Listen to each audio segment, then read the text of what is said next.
মাথা তো পুরাই নষ্ট ভিউয়ার্স।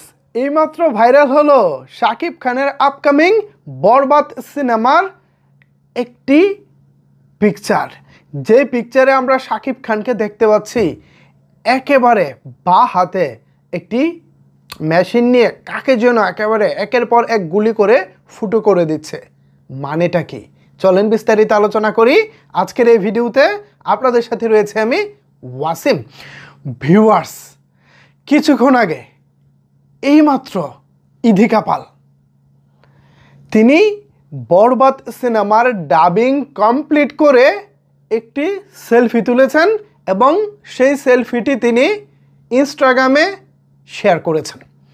সেখানে আমরা যা দেখতে পাচ্ছি তা হলো ইধিকা পাল ডাবিং রুমে, মনিটরে শাকিব খান কাকে যেন ফায়ার করতেছে এবং হাস্যোজ্জ্বল ইধিকা পাল লিখেছেন কমপ্লিট বরবাদ ডাবিং।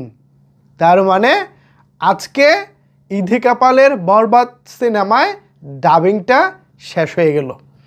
যাকে আমার প্রশ্ন সেটা না, ইধিকা পালের ডাবিং থাকলো কি থাকলো না সেটা পরের হিসাব। আমরা জুম করে চলে যেতে চাই।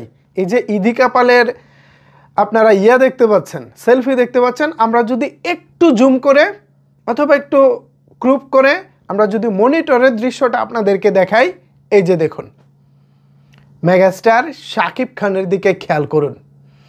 একে তো যে লুক আমরা দেখতে পাচ্ছি, এক কথায় অসাম একটা লুক। পাশাপাশি আমরা এই ফুটেজে যা ফুটেজ তো না, একটি স্টিল পিকচার মনিটরে যা দেখতে পাচ্ছি তা হলো রাগান্বিত অবস্থায় কাকে যেন ফায়ার করতেছে।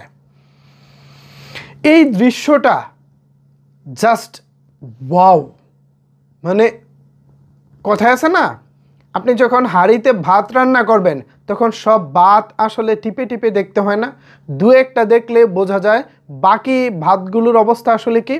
সো এখানে এই একটি স্টিল পিকচার দেখেই কিন্তু বোঝা যাচ্ছে কি পরিমাণ ভায়োলেন্স আসলে থাকতেছে বরবাদে।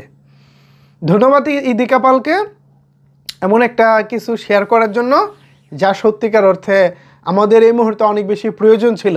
ঠিক এই মুহূর্তে যেখানে বা যে মুহূর্তে আমরা দাঁড়িয়ে টিজারের সামনে, বরবাদ সিনেমার টিজার আসবে, এই যখন কানাঘুষা মার্কেটে চলছে, ঠিক সেই সময় এরকম একটি পিকচার আমাদের বুস্ট আপ করার জন্য, আমাদের আশা প্রত্যাশা হাইপটাকে বাড়িয়ে দেওয়ার জন্য, আমাদেরকে বুস্ট আপ করার জন্য এটা দরকার ছিল।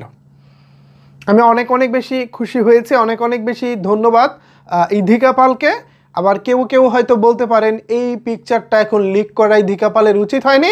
যারা এই ধরনের কথা বলবেন তারা আসলে বোকার স্বর্গে বসবাস করতেছেন। এই মুহূর্তে দাঁড়িয়ে ঈদের বাকি সব মিলিয়ে 40 দিনেরও কম সময়, এখন স্টিল পিকচার আসবো, আলোচনা হবে, এটাই স্বাভাবিক ভাই।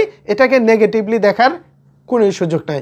ভিউয়ার্স, এই পিকচার এবং ওভারঅল এই বিষয়ে যদি আপনাদের কোনো কিছু বলার থাকে তাহলে অবশ্যই সেটি নিচের কমেন্টস বক্সে জানাতে পারেন। ধন্যবাদ সবাইকে এতক্ষণ আমার সাথে থাকার জন্য।